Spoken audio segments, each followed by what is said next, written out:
નમસ્કાર. આપ સૌનું સ્વાગત છે.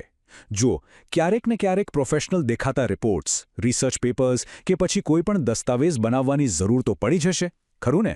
તો આજે આપણે એક એવા જોરદાર ટૂલ વિશે વાત કરવાના છીએ જે આ કામને એકદમ સરળ બનાવી દે છે. અને એનું નામ છે લેટેક્સ. ક્યારે એવું થયું છે કે વર્ડ ડોક્યુમેન્ટમાં કલાકો સુધી મહેનત કરી હોય અને પછી અચાનક બધું ફોર્મેટિંગ આડું-અવળું થઈ જાય? હેડિંગ્સ ક્યાંય જતા રહે, ઇમેજીસ પોતાની જગ્યા છોડી દે. બહુ જ ગુસ્સો આવે નહીં? બસ, લેટેક આ જ બધી માથાકૂટનો એક પાક્કો ઇલાજ છે. તો આજે આપણે શું શું જોવાના છે એની પર એક નજર નાખી લઈએ. સૌથી પહેલાં તો લેટેક્સ શું છે એ સમજીશું. પછી એ કામ કેવી રીતે કરે છે, એટલે કે એનો વર્કફ્લો કેવો છે. એના પછી આપણે એના કેટલાક બેઝિક કમાન્ડ્સ અને સિન્ટેક્સ જોઈશું. અને હા, સૌથી મજાનો ભાગ, આપણે કોડમાંથી સીધું જ એકદમ પ્રોફેશનલ પીડીએફ બનતું જોઈશું. અને છેલ્લે કેટલાક જરૂરી નિયમો પણ જાણીશું. ચાલો તો શરૂઆત કરીએ આપણા પહેલા મુદ્દાથી. લેટેક્સ શું છે? આપણે what you she is what you get થી આગળ વધીને કંઈક નવું સમજવા જઈ રહ્યા છીએ. આખરે આ લેટેક્સ છે શું? અને માઇક્રોસોફ્ટ વર્ડ જેવા પ્રોગ્રામ્સથી આટલું બધું જુદું કેમ છે? ચાલો જાણીએ. જો એકદમ સાદા શબ્દોમાં કહું ને તો લેટેક એક high quality type setting system છે. હવે આ ટાઈપ સેટિંગ એટલે શું? એનો મતલબ છે કે એ દેખાવ પર નહીં, પણ તમારા ડોક્યુમેન્ટના સ્ટ્રક્ચર પર, એટલે કે એના માળખા પર ફોકસ કરે છે. અને સાચી વાત તો એ છે કે જ્યારે તમારું માળખું બરાબર હોય ને ત્યારે પ્રોફેશનલ લુક તો આપોઆપ આવી જાય છે. આ બંને વચ્ચેનો જે મુખ્ય તફાવત છે ને એ વિચારવાનો છે. જુઓ, માઇક્રોસોફ્ટ વર્ડ જેવા પ્રોગ્રામ્સ WYSWG ના કોન્સેપ્ટ પર ચાલે છે. એટલે કે what you she is what you get. તમે જેવું સ્ક્રીન પર જુઓ છો એવું જ પ્રિન્ટમાં મળશે. તમે સીધા જ દેખાવને બદલો છો. પણ LaTeX A what you she is what you mean પર કામ કરે છે.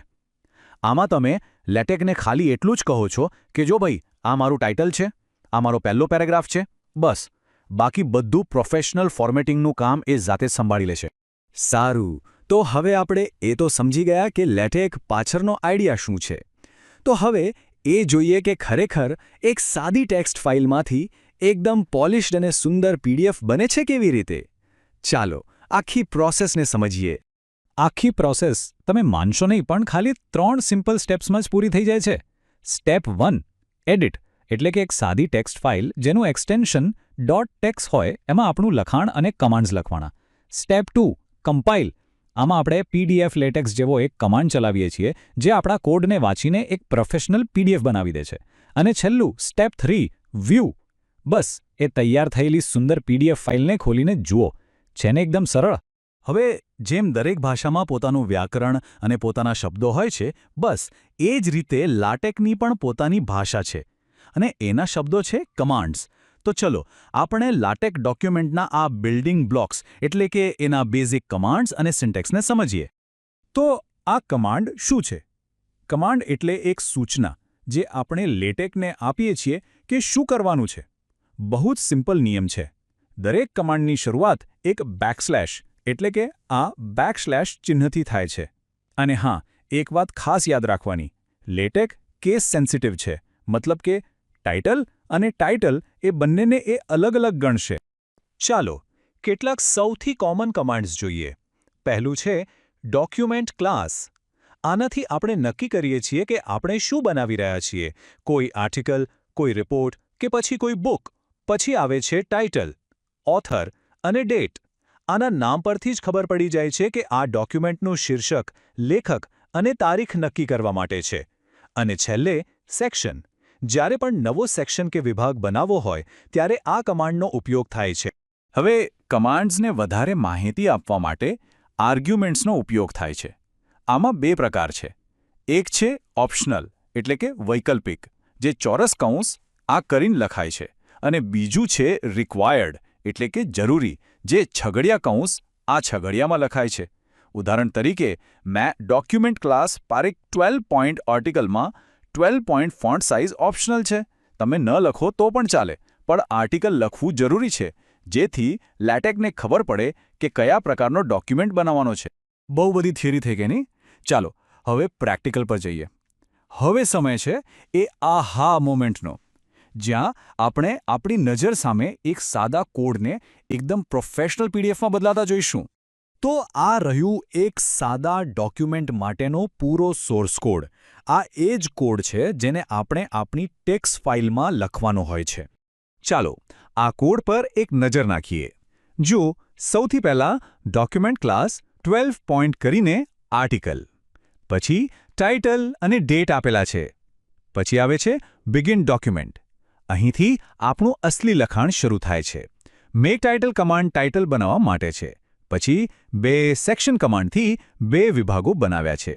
અને અહીં ખાસ ધ્યાન આપજો, બીજા સેક્શનમાં દરેક લાઇનના અંતે ડબલ બેકસ્લેશ એટલે કે સ્લેશનો ઉપયોગ થયો છે. આ નવી લાઇન શરૂ કરવા માટે છે. છેલ્લે બિગિન ડોક્યુમેન્ટથી આપણો ડોક્યુમેન્ટ પૂરો થાય છે. તો આ કોડ તો આપણે લખી નાખ્યો. હવે આવે છે જાદુ. જ્યારે આપણે આ કોડને કમ્પાઇલ કરીએ છીએ ત્યારે આ સાદો ટેક્સ્ટ એકદમ પરફેક્ટ રીતે ફોર્મેટ થયેલા ડોક્યુમેન્ટમાં ફેરવાઈ જાય છે. કંઈક આ રીતે. અને આ રહ્યું આપણું આઉટપુટ. જુઓ, લેટેકે આપમેળે જ ટાઇટલને સરસ રીતે ગોઠવી દીધું. સેક્શન્સને નંબર પણ આપી દીધા, 1 અને 2. પહેલા સેક્શનમાં બધો ટેક્સ્ટ એકસાથે એક જ પેરેગ્રાફમાં છે. પણ બીજા સેક્શનમાં જ્યાં આપણે સ્લેશનો ઉપયોગ કર્યો હતો ત્યાં દરેક લાઇન અલગ અલગ છે. જોયું કેટલું સરસ લાગે છે? આ એક બહુ જ મહત્વનો નિયમ છે જે હંમેશા યાદ રાખવાનો. લેટેકમાં તમે 2 શબ્દો વચ્ચે એક સ્પેસ મૂકો કે 10, એ એને એક જ ગણશે. જો નવો પેરેગ્રાફ શરૂ કરવો હોય તો કોડમાં એક આખી લાઇન ખાલી છોડી દેવાની. અને જો પેરેગ્રાફ બદલ્યા વગર ફક્ત નવી લાઇન પર જવું હોય તો આપણે હમણાં જ જોયું એ ડબલ બેકસ્લેશ કમાન્ડનો ઉપયોગ કરવાનો. સરસ, હવે આપણે બેઝિક્સ તો સમજી ગયા. તો ચાલો હવે કેટલીક એવી જરૂરી વાતો અને નિયમો જાણી લઈએ જે શરૂઆતમાં આપણને સામાન્ય ભૂલો કરવાથી બચાવશે અને આપણું કામ એકદમ સહેલું કરી દેશે. લેટેકમાં અમુક કેરેક્ટર્સ રિઝર્વ્ડ હોય છે. મતલબ કે એનો ઉપયોગ કોઈ ખાસ કમાન્ડ માટે થાય છે. જેમ કે હેશટેગ, ડોલર, પર્સન્ટેજ, આ બધા. જો તમારે આ કેરેક્ટર્સને તમારા ડોક્યુમેન્ટમાં પ્રિન્ટ કરવા હોય તો તમે એને સીધા ટાઈપ નહીં કરી શકો. તમારે એની આગળ એક બેકસ્લેશ લગાવવો પડશે, જેમ કે આ ટેબલમાં બતાવ્યું છે. હવે વાત કરીએ એન્વાયરમેન્ટની. એને તમે એક સ્પેશિયલ ઝોન સમજી શકો છો. જ્યારે પણ તમારે ડોક્યુમેન્ટના કોઈ ખાસ ભાગને, જેમ કે કોઈ લિસ્ટ, કોઈ ટેબલ કે પછી મેથ્સના કોઈ સમીકરણને અલગ રીતે ફોર્મેટ કરવું હોય ત્યારે એને /begin name અને /end nameની વચ્ચે મૂકવામાં આવે છે. અને હા, એક બહુ સારી આદત છે કોડમાં કોમેન્ટ્સ લખવાની. આનાથી આપણને પોતાને જ ભવિષ્યમાં કોડ સમજવામાં મદદ મળે છે. લેટેકમાં કોમેન્ટ લખવા માટે પર્સન્ટેજ એટલે કે %ના ચિહ્નનો ઉપયોગ થાય છે. આ ચિહ્ન પછી તમે જે કંઈ પણ લખશો એને લેટેક ઇગ્નોર કરી દેશે, એટલે કે એ ફાઇનલ પીડીએફમાં દેખાશે નહીં. તો અત્યાર સુધી આપણે જે કંઈ પણ શીખ્યા, ચાલો એના મુખ્ય મુદ્દાઓ પર એક ઝડપી નજર નાખી લઈએ. તો આપણે શું શીખ્યા? પહેલું, લેટેક આપણને કન્ટેન્ટ અને પ્રેઝન્ટેશનને અલગ રાખવામાં મદદ કરે છે, જેથી આપણે ફોર્મેટિંગની ચિંતા કર્યા વગર ફક્ત લખવા પર ધ્યાન કેન્દ્રિત કરી શકીએ.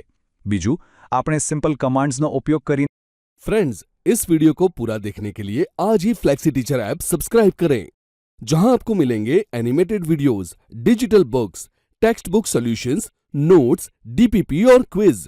और हाँ, flexi teacher app mobile, TV और कंप्यूटर पर अवेलेबल है. और अगर आपके पास इंटरनेट नहीं है तो तुरंत ऑफलाइन सेट टॉप बॉक्स के लिए संपर्क करें. Flexi teacher, the one you needed.